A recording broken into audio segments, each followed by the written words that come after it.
Pag ng Panginoon, buong bayan ngayon'y nagtitipon upang pagsaluhan ang kaligtasan, handog ng Diyos sa tanan. Sa ngalan ng Ama at ng Anak at ng Espiritu Santo. Amen. Ang pagpapala ng ating Panginoong Jesucristo, ang pag-ibig ng Diyos Ama, at ang pag-isa ng Espiritu Santo naway sumainyong lahat. At sumainyo rin. Mga kapatid, aminin natin ang ating mga kasalanan upang tayo'y maging marapat gumanap sa banal na pagdiriwang. Inaamin ko sa makapangyarihang Diyos at sa inyo, mga kapatid, na lubha akong nagkasala sa isip, sa salita at sa gawa at sa aking pagkukulang. Kaya sinasamo ko sa mahal na Birheng Maria, sa lahat ng mga anghel at mga banal, at sa inyo, mga kapatid, na ako'y ipanalangin sa Panginoong ating Diyos. Kaawaan tayo ng makapangyarihang Diyos, patawarin tayo sa ating mga kasalanan, at patnubayan tayo sa buhay na walang hanggan. Amen. Panginoon, kaawaan mo kami. Panginoon, kaawaan mo kami. Kristo, kaawaan mo kami. Kristo, kaawaan mo kami. Panginoon, kaawaan mo kami. Panginoon, kaawaan mo kami.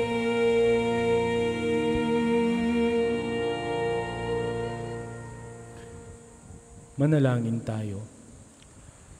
Ama naming makapangyarihan, may sa loob nawa naming palagian ang mga galing sa Espiritong Kabanalan upang sa salita at gawa ay aming magampanan ang lahat ng iyong mga kinalulugdan sa pamamagitan ni Jesucristo kasama ng Espiritu Santo magpa sa walang hanggan. Amen.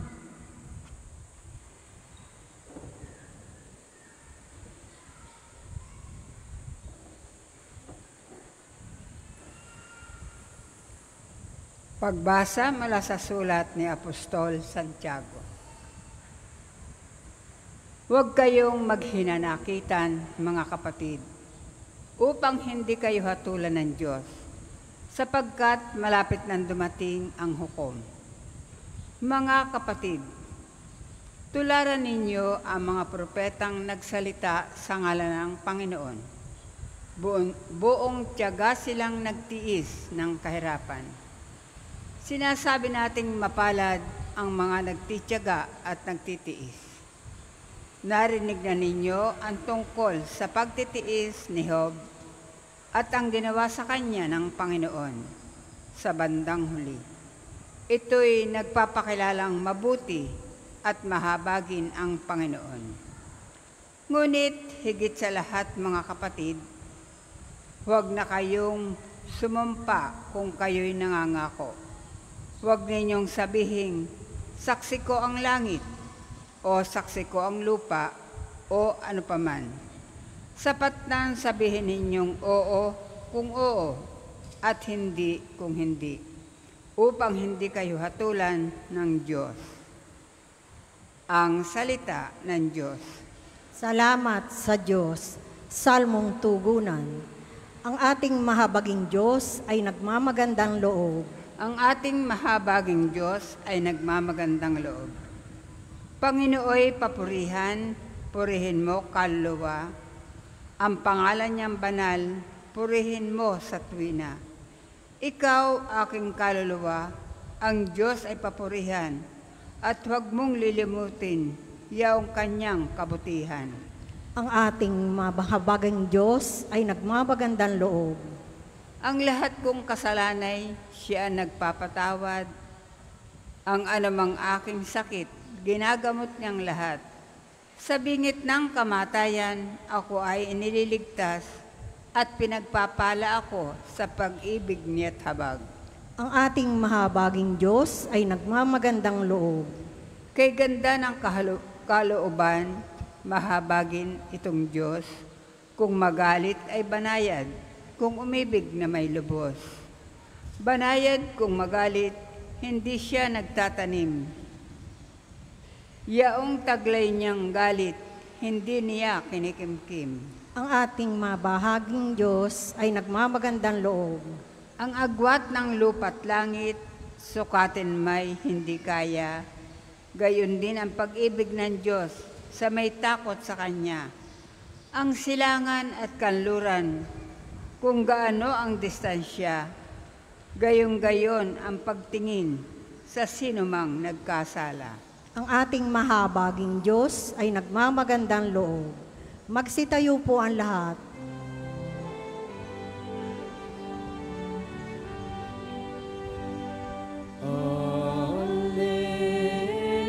Alleluia,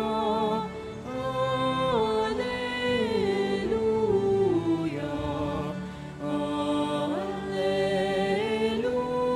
alleluia, alleluia. Amang Diyos ni Jesucristo, ang salita mo'y totoo, kami ay pabanalin mo. Alleluia, alleluia, alleluia.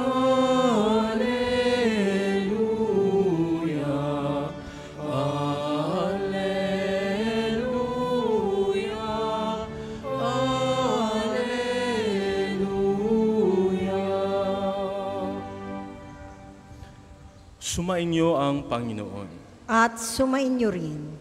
Ang mabuting balita ng Panginoon ayon kay San Marcos. Papuri sa iyo, Panginoon. Noong panahong iyon, si Jesus ay nagtungo sa lupain ng Judea at nagtuloy sa ibayo ng Ilog Jordan. Muli siyang pinagkalpumpunan ng mga tao at tulad dati nagturo sa kanila.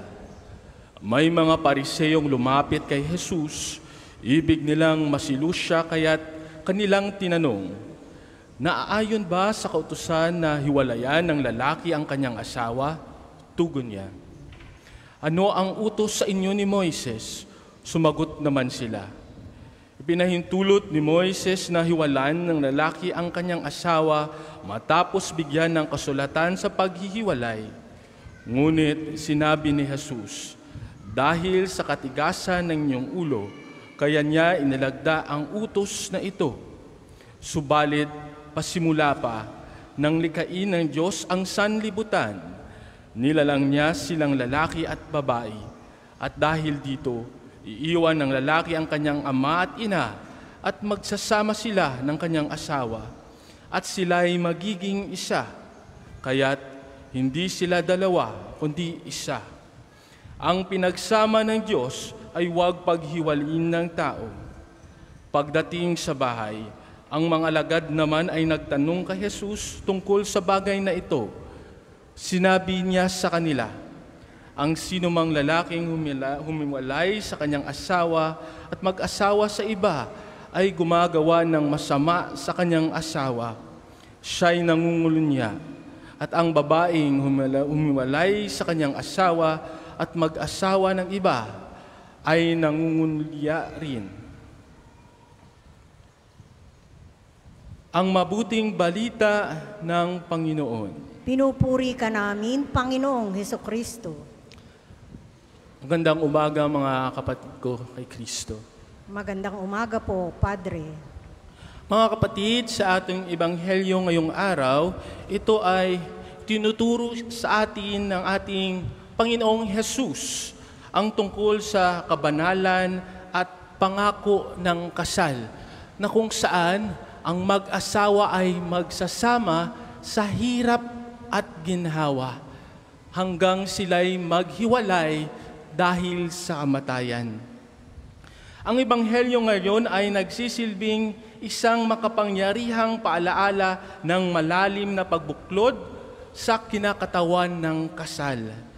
Idiniin ng mga salita ng ating Panginoong Hesukristo na ang pag-aasawa ay hindi lamang isang banal na isa lamang kontrata sa lipunan, kundi isang banal na pagsasama na itinatag ng Diyos mula sa simula ng paglikha. At ito rin ay pinapaalala niya sa atin na ang pag-asawa, ang dalawang individual ay nagiging isang laman, hindi maghihiwalay at hindi sila mawawalan at ang pag-ibig ay magmumutawi sa kanila. Siguro mga kapatid, in reality life or sa panahong nangyayari ngayon, siguro hindi lahat ng kasal ay sinasabi nilang made from heaven or ginawa sa langit. Siguro ay iba ang kanilang kasal ay sa pilitan, tulad ng shotgun marriage. Ang iba siguro ay nag-asawa ng walang tunay na pagmamahal sa isa't isa. At ang malungkot pa mga kapatid, ngayon sa mga mag-aasawa, meron ng third party and worst, meron pang fourth party. At ngayon, halos araw-araw may nakikita tayo na ang mag-asawa ay nag-away-away. Araw-gabi sila'y merong diskusyon sa kanilang pamilya. Pero anong malungkot isipin na makikita na ganito klaseng buhay ang kanilang tinatahak bilang mag-asawa. Kaya ang tanong ng diborsyo, mga kapatid, ay lumalabas sa bawat oras kahit sa isang Kristiyanong kapaligiran. Mga kapatid, ang agarang kahinatnan ng isang nasirang pamilya ay nasiyang relasyon ng bawat miyembro ng bawat pamilyang ito. Bagamat siguro nakikita natin ang masayang muka matapos na mag-grant ang diborsyo at ang mag-asawa ay maghiwalay, ngunit patuloy pa rin ang sugat ng pagkabahabahagi, lalo na sa mga bata na naging unang biktima ng tinatawag ng broken family. Marahil ito ang pinakadahilan kung bakit tutol ang ating Panginoong Hesukristo tulad ng ating narinig ngayon sa ating ebanghelyo sa bagay na diborsyo. Mga kapatid, ang pagkasira ng pamilya ay sumasalamin din sa nasisirang relasyon natin sa ating Panginoong Diyos. Tulad ng ipinauliwanag ni Jesus na pinahintulutan ni Moises ang diborsyo dahil sa katigasan ng puso ng mga tao. Ito rin siguro ang dahilan, ang katigasan ng puso ang humahadlang sa maring tao na makinig sa mga propeta noong unang panahon hanggang ngayon sa ating Panginoong Hesukristo. Ito ay halos parehong dahilan kung bakit ang mga tao ngayon ay hindi na nakikinig sa mensahe ng ating ebanghelyo at ang pag-ibig at ang pagsisisi. Marahil ang mag-asawa ay matutong makinig sa isa't isa at higit sa lahat sa Diyos upang ang problema sa diborsyo ay maaaring hindi na pag-usapan. Kung naintindihan lamang ang kahulugan ng pagiging nasa isang laman at pinanatili nila ang kanilang pagkakaisa, ang buong sangkatauhan ay magiging isang tunay na pamilya kung saan ang Diyos ang nagiging isang ama ng lahat. Mga kapatid, yakapin natin ang diwa ng pagtuturong ito na magsumikap na maging hindi natitinag sa ating mga pangako at maging tapat sa ating mga pagmamahal.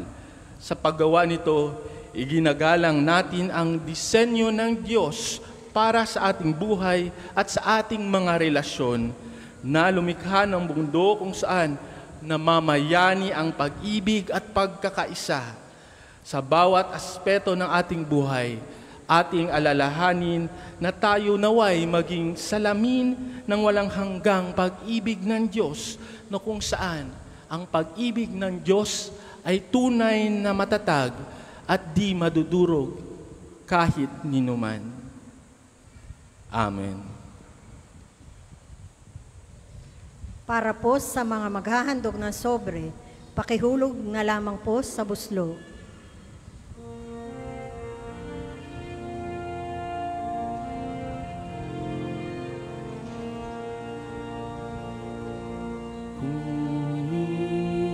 Natanggapin ang alay na ito, mga biyayang nagmula sa pagpapala mo. Tanda ng bawat puso, pagkat inibig mo, ngayon'y nananalig, nagmamahal sa'yo.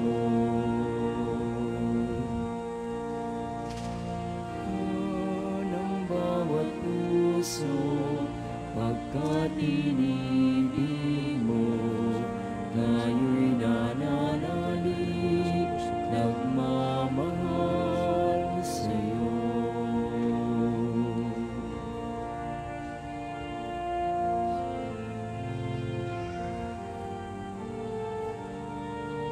Magsitayo po ang lahat. Manalangin kayo mga kapatid upang ang paghahain natin ay kalugdan ng Diyos amang makapangyarihan sa lahat. Tanggapin nawa ng Panginoon ito paghahain sa iyong mga kamay, sa kapurihan niya at karangalan sa ating kapakinabangan at sa buong sambayanan niyang banal. Ama naming lumikha, sa pagganap namin ng banal na pagdiriwang upang ngayoy aming paglingkuran, hinihiling namin naway mapakinabangan ang aming inahain sa iyong karangalan sa pamamagitan ni Jesucristo kasama ng Espiritu Santo magpa sa walang hanggan. Amen. Sumainyo ang Panginoon. At sumainyo rin. Itinaas sa Diyos ang inyong puso at diwa. Itinaas na namin sa Panginoon. Pasalamatan natin ang Panginoong ating Diyos. Marapat na siya ay pasalamatan. Ama naming makapangyarihan, tunay ngang marapat na ikaw ay aming pasalamatan. Ang iyong paglingap at kagandahang loob ay ang tao'y nilikha mo't pinagsasagiwa at sinasunguklo. Sangad mong siya'y iwastong lubos, siya'y pinagdusa mo sa kanyang pagtalikod. Sa iyong pagiliw, iyong pinahintulot na magbabalik siya sa pamamagitan ni Jesucristo. Kaya, kaisa na mga anghel na nagsisiawit ng papuri sa iyo, nang walang humpay sa kalangitan, kami nagbubunyi sa iyong kadakilaan.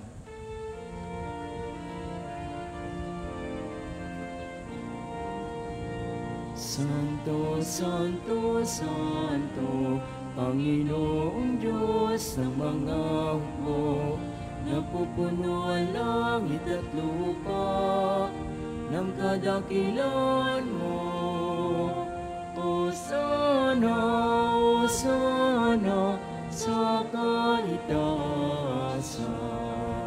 pinagpalang na paririto sa ngalan ng Panginoon. Hosana, Hosana sa kaitaasan.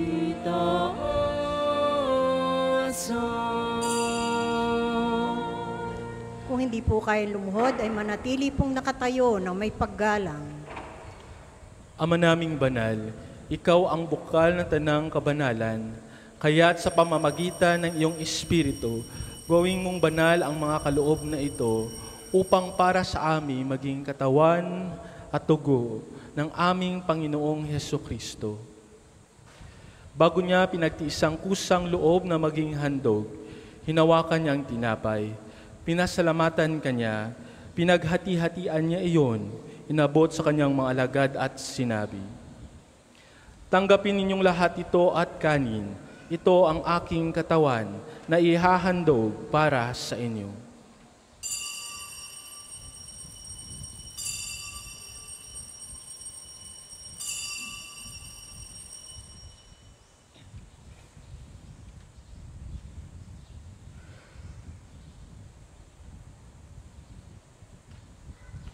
Gayon din nang matapos ang hapunan, hinawakan niya ang kalis.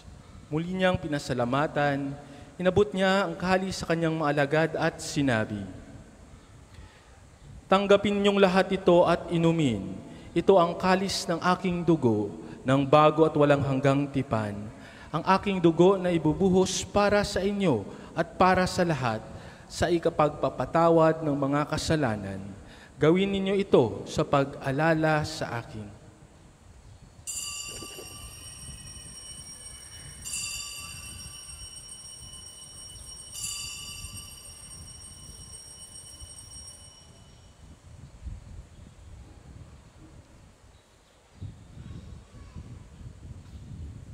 Ipagbunyi natin ang misteryo ng pananampalataya. Si Kristo'y namatay, si Kristo'y nabuhay, si Kristo'y babalik sa wakas ng panahon.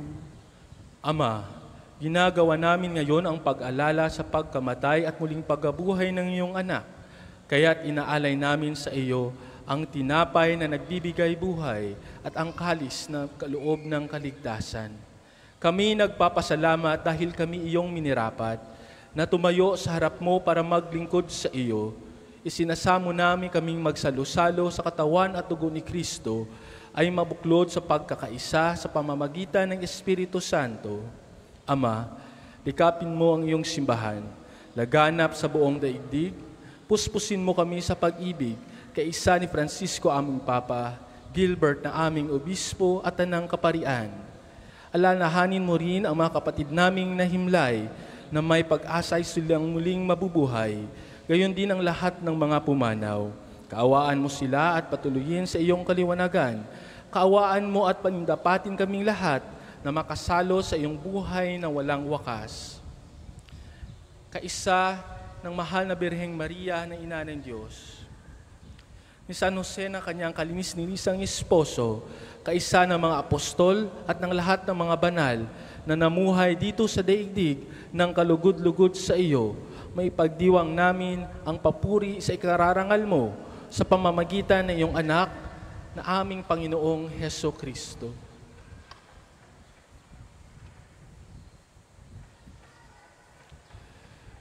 Sa pamamagitan ni Kristo, kasama niya at sa Kanya, ang lahat ng parangal at papuri ay sa iyo, Diyos Amang makapangyarihan, kasama ng Espiritu Santo, magpasawalang hanggan.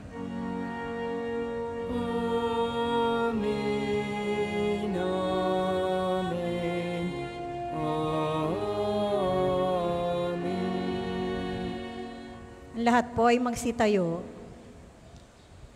Sa tagubiling na nakagaling utos at turo ni Jesus na Panginoon natin at Diyos, ipahayag natin ng lakas loob. Ama namin, sumasalangit ka, sambahin ang ngalan mo, mapasamin ang kaharian mo, sundin ang loob mo, dito sa lupa para ng sa langit. Bigyan mo kami ngayon ang aming kakanin sa araw-araw. At patawarin mo kami sa aming mga sala, para ng pagpapatawad namin sa nakakasala sa amin. At huwag mo kami ipahintulot sa tukso, at iadya mo kami lahat ng masama. Hinihiling namin kami iadya sa lahat ng masama, pagkalooban ng kapayapaan araw-araw, iligtas sa kasalanan at ilayo sa lahat ng kapahamakan, samantalang aming pinanabikan ang dakilang araw ng pagpahayag ng takapagligtas naming si Heso Kristo. Sapagkat iyo ang kaharian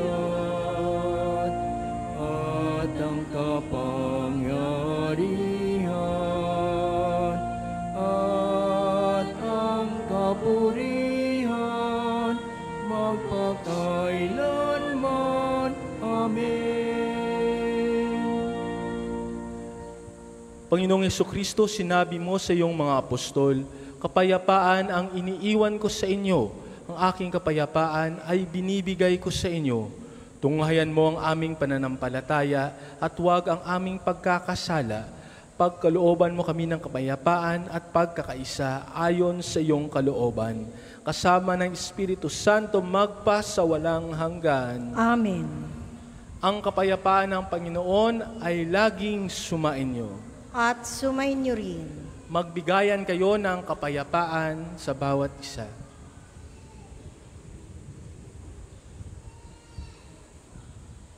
Kordero ng Diyos na nag-aalis ng mga kasalanan ng sanlibutan, maawa ka sa amin. Kordero ng Diyos na nag-aalis ng mga kasalanan ng sanlibutan, maawa ka sa amin. Kordero ng Diyos na nag-aalis ng mga kasalanan ng sanlibutan, ipagkaloob mo sa amin ang kapayapaan. Kung hindi po kayang lumuhod, ay manatili pong nakatayo na may paggalang.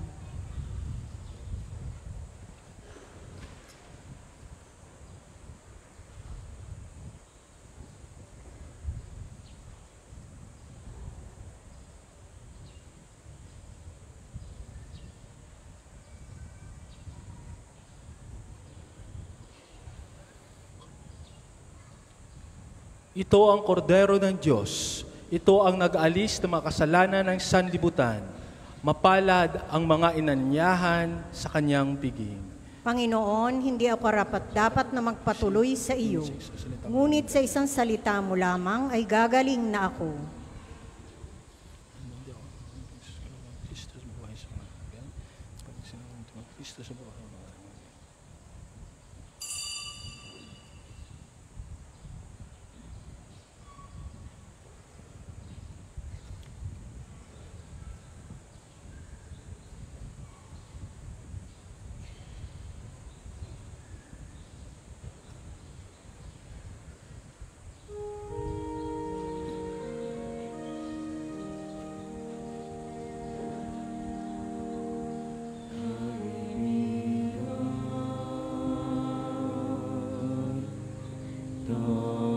Tantuin mo sa paglalakbay ang buhay.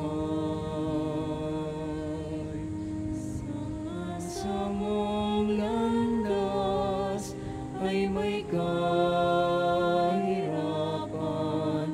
kung may lungkot o panganib sa'yo, biglang dumalaw.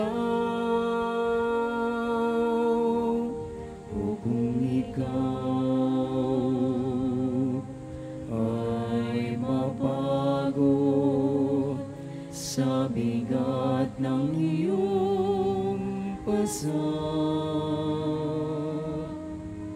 Panginoon ang balingan, Panginoon ang asahan. Wika niya'y halina, lumapit sa akin. Kayong mga napapagalaking pag-ibig, hawain bigat ng inyong pasanin, ay aking pag-aagaling. Halina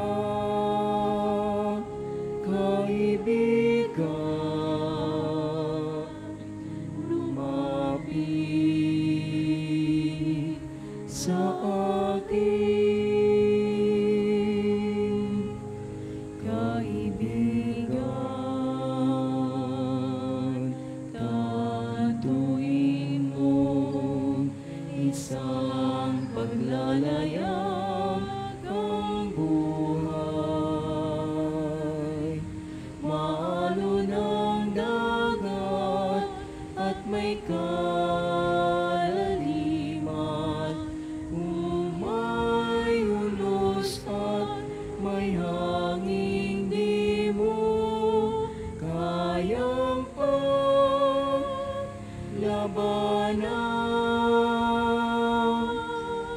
O sa gabi,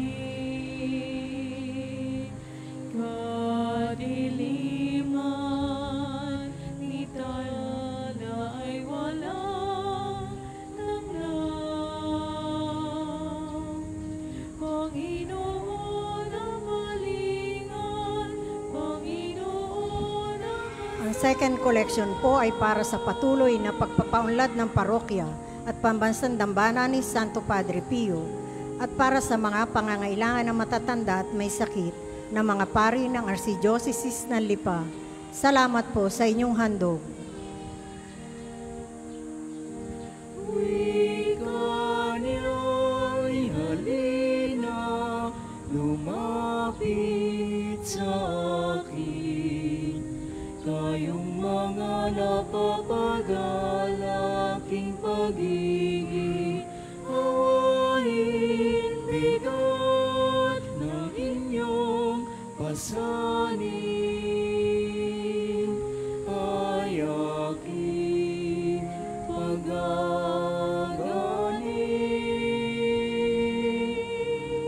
Halina, kaibigan, lumapit sa akin.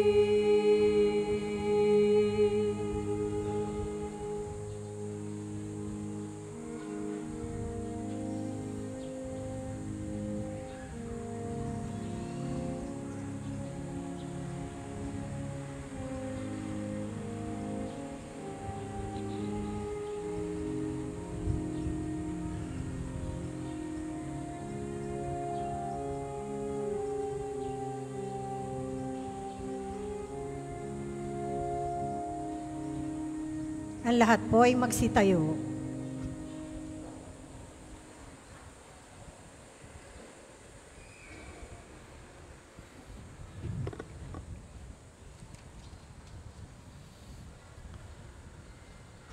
Manalangin tayo. Ama naming mapagmahal, ipagkaloob mong aming mapakinabangan ang dulot na kaligtasan ng aming pinagsaluhan bilang sangla ng iyong tiyak na pagsagip sa tanan sa pamamagitan ni Jesucristo kasama ng Espiritu Santo magpa sa walang hanggan. Amen. Panalangin ng pagtitiwala kay Santo Padre Pio, tayo pong lahat. Padre Pio, taga Pietrelcina, mongheng banal, pintakasin santo ng milenyong kasalukuyan, gabay namin sa pagtahak sa landasing makalangit, takbuhan sa pangangailangan, huwaran ng pagtitiis, sa iyo namin inilalapit aming mga kagipitan, sa iyo po'y binibilin, kalusugan at kabuhayan.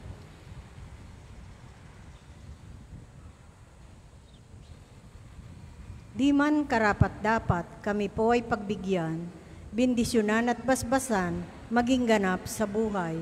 Lumayo nawa kami, umiwas sa kasalanan. Lumapit lagi sa Diyos, maging matatag at matibay. Sa mabuting balita ng pagliligtas, turuan mo kami nawa. Sa tuwina ay makinig, magnilay at sumampalataya. Amin pong pakiusap itong mga kahilingan. Puso ay nagsisisi, nagtitikang taimtiman, di na muling magkasala, sunod lagi sa Diyos Amang, kaisa ng Espiritu, at ni Jesus na tagapangamagitan. Amen. Ang lahat po ay magsiupo para sa mga patalastas. Una, sa inyong pagdalaw sa pambansang dambana, mangyaring pakaingatan ang inyong mga personal na gamit. Hangad namin ang isang matiwasay at maayos na pagbisita sa National Shrine. Ikalawa, sa pagnanais natin palawakin ang dokumentasyon at datos ng mga pilgrims and devotees na bumibisita sa pambansang dambana, kami po ay nag-aanyaya sa inyong lahat na makilahok sa ginagawang pagkalakap ng impormasyon na makakatulong sa papagpaunlad ng ating turismong pangsimbahan. Makikisuyo po kami na paki-scan ang QR code na inyong makikita sa paligid ng simbahan at pakikumpleto ng mga impormasyong kinakailangan. Makakaasa po kayo sa aming pag-iingat ng private information na inyong ibabahagi bilang pagsunod sa batas ng Data Privacy Act of 2012. Ang inyong pakikiisa ay malaking tulong ni Santo Padre Pio. May Misa Triduo at Healing Liturgy po sa ikalimang mamayang hapon. Ang misa kong selebrada sa May 25 ay sa ganap na ikasyam ng umaga, nasusundan ng liturhiya ng pagpapagaling na may pagpapahid ng langis. Kayo pong lahat ay inaanyayahan. Ang susunod pong misa ay sa ganap na ikalabindalwa ng tanghali. Maraming salamat po at mangyaring panatilihin natin ang kalinisan, katahimikan at diwa ng pananalangin sa loob at labas ng ating mga simbahan. Magsitayo na po ang lahat para sa pagbabasbas ng religious articles.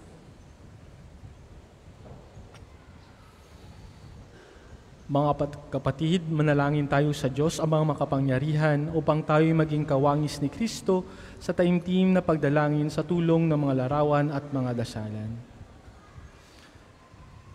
O Panginoong Diyos, Ikaw ang bukal ng lahat ng pagpala at biyaya. Ibuhos mo iyong debosyon sa paggamit nitong panalangin na papaalala sa iyong kabutihan, sa kabanalan at pagmamahal sa amin, upang ang lahat ng dumulog at magdasal gamit ang mga ito na magtamo ng iyong awa at biyaya. Lubuin mong tularan nila ang kabanalan at aral ng Panginoon at mga santo magpa sa walang hanggan. Amen. Ama namin, sumasalangit ka. Sambahin ang ngalan mo, mapasa amin ang kaharian mo. Sundin ang loob mo dito sa lupa para nang sa langit. Bigyan mo kami ngayon ng aming kakanin sa araw-araw at patawarin mo kami sa aming mga sala para nang pagpapatawad namin sa mga nagkakasala sa amin. At huwag mo kaming ipahintulot sa tukso at iadya mo kami sa lahat ng masama. Amen. Aba, Ginoong Maria, napupuno ka ng grasya. Ang Panginoong Diyos ay sumasa iyo. Bukod kang pinagpala sa babaeng lahat at pinagpala naman ang iyong anak na si Jesus. Santa Maria, Ina ng Diyos, ipanalangin mo kaming makasalanan, ngayon at kung kami mamamatay. Amen. Luwalhati sa Ama at sa Anak at sa Espiritu Santo, kapara noong una, ngayon at magpasawalang hanggan. Amen. Ama namin, sumasalangit ka, sambahin ang ngalan mo, mapasa amin ang kaharian mo, sundin ang loob mo dito sa lupa para nang sa langit. Bigyan mo kami ngayon ng aming kakanin sa araw-araw. Patawarin mo kami sa aming mga sala, para nang pagpapatawad namin sa mga nagkakasala sa amin. At huwag mo kaming ipahintulot sa tukso, at iadya mo kami sa lahat ng masama. Amen. Aba, Ginoong Maria, napupuno ka ng grasya. Ang Panginoong Diyos ay sumasa iyo. Bukod kang pinagpala sa babaeng lahat, at pinagpala naman ang iyong anak na si Jesus. Santa Maria, Ina ng Diyos, ipanalangin mo kaming makasalanan, ngayon at kung kami mamamatay. Amen. Luwalhati sa Ama at sa Anak at sa Espiritu Santo, kapara noong una, ngayon at magpasawalang hanggan. Amen. Luwalhati sa Ama at sa Anak at sa Espiritu Santo, kapara noong una, ngayon at magpasawalang hanggan. Amen. Luwalhati sa Ama at sa Anak at sa Espiritu Santo, kapara noong una, ngayon at magpasawalang hanggan. Amen.